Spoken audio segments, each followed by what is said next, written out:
Good morning on this sunny but nippy winter solstice, the shortest day of the year. 2017 is coming to a close, and for many it's been a tough year. Hurricanes have destroyed communities, politicians are a daily source of anxiety, and commuting in New York City has never been worse. But it wasn't all gloomy in 2017, especially in our wonderful city.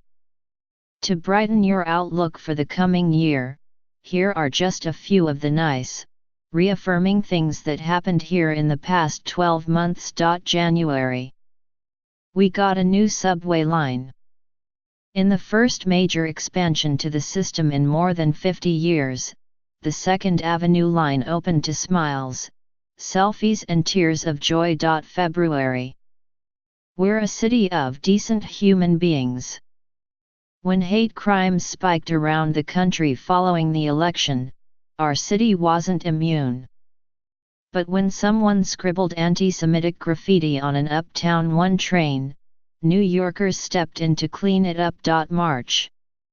A moment of girl power. The Fearless Girl statue was installed on Wall Street on the eve of International Women's Day, bringing a touch of whimsy to the Charging Bull statue and inspiring debate. April. We got our money back.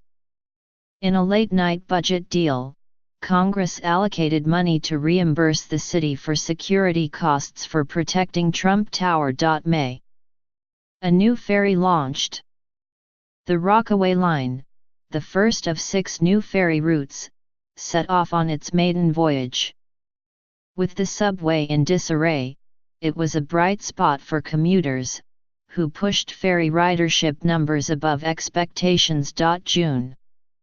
We live in a city of heroes. After a man fell onto the subway tracks on the Upper West Side, a ballet dancer leapt down to save him. The act of daring do came less than a month after an illustrator jumped onto the tracks to save a fallen man on the Lower East Side. July. The summer of hell wasn't so bad. 8 weeks of repairs around Penn Station were supposed to make this summer nightmarish for commuters. Then, it turned out pretty manageable. Some good even came of it. August. For 157 minutes, the city paused and came together. Bathed in the yellow light from the solar eclipse, we stopped working, shared our glasses and participated in a communal experience. September. More bikes in more places. City Bike began expanding to 140 new locations in Upper Manhattan, Central Brooklyn, and Astoria and Long Island City, Queens. October. We're now free to dance. The 91-year-old cabaret law, which had banned dancing in most venues, was repealed by the City Council. November. Our leaders promised a friendlier police force. Mayor Bill de Blasio began an effort to make police officers nicer through engagement and self-examination. December. Our city is safer and fairer. The murder rate is likely to be below 300 this year, breaking the record low of 328 murders in 2014, while the number of people stopped and frisked has dropped 98% since 2011. What is the best piece of good news you heard this year, personal or otherwise? Let us know in the comments. Here's what else is happening in weather news today. There's both good and bad. The bad: it's pretty cold. The high is near 39, but it will feel below freezing for most of the day. The good: the sun will be out and shining. The mercury jumps into the 50s tomorrow, but rain enters the forecast. The Times looked closely at 30 days of subway delays, and found that the decision to scale back routine work on the system resulted in its worst year since the 1970s. New York Times: Carmen Farina will retire from her position as the Chancellor of New York City Schools in the coming months. New York Times: the 2 most powerful Democratic county organizations, in the Bronx and in Queens, have backed the Manhattan City Councilman Corey Johnson in the race to become the next City Council Speaker. New York Times investigators hired by the KIPP Charter School Network found no evidence of sexual misconduct by two accused teachers at one of its city schools. New York Times: What was Mayor Bill de Blasio doing in Iowa this week? Selling his vision for the Democratic Party. New York Times: Federal prosecutors are charging a Staten Island lawyer with using mafia-style tactics in bullying campaigns against political enemies. New York Times: A woman who has struggled with homelessness serenaded those at her Brooklyn shelter for the mentally ill, turning fellow residents into fans. New York Times: In the historical Manhattan neighborhood of Murray Hill, new towers are rising and bringing younger residents along with them. New York Times: Johnny Fox, the sword-swallowing showman who ran the Frecatorium, El Museo Loco, on the Lower East Side, died at 64. New York Times: After spending 3 decades in prison for a rape and robbery that he did not commit, a Brooklyn man was exonerated after an investigation proved his innocence.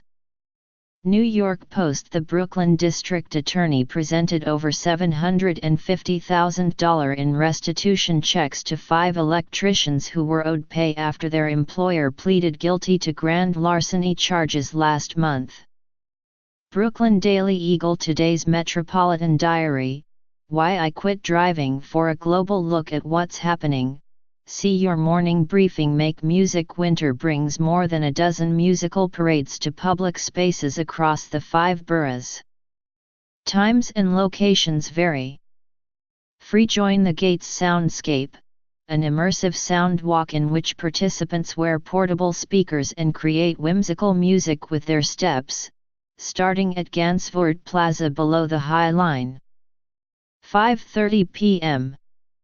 Free: Celebrate the winter solstice by helping to construct a reflective sculpture with National Museum of Mathematics at the Flatiron Public Plaza in Midtown, Manhattan. 6 p.m. Free: Children can enjoy A Charlie Brown Christmas, a family-friendly holiday musical, at the Secret Theater in Long Island City, Queens. 7 p.m. Prices vary. Tickets here. See Immigrant Jam, a comedy show to celebrate being from somewhere else, at QED in Astoria, Queens. 7:30 p.m. $7. Or check out Elton John vs. Billy Joel, the Dueling Piano Holiday Christmas Show, a sing-along comedy performance at the new Upright Citizens Brigade Theater in Hell's Kitchen. 8 p.m. $9. Rangers vs. Devils, 7 p.m. Message. Icelanders host Ducks, 7 p.m. Message Plus. Knicks host Celtics, 8 p.m. TNT. Alternate side parking remains in effect until December 25. For more events, see the New York Times's Arts and Entertainment Guide. This year has also been good to some New York Today readers. We asked you to send in the best news you heard in 2017. Here's what a few of you reported. After many years of trying and several heart-wrenching miscarriages, the second best news of 2017 was finding out I was pregnant. The best news of 2017 was finding out my baby girl was healthy. Holding her in my arms for the first time was a truly life-altering and magical experience.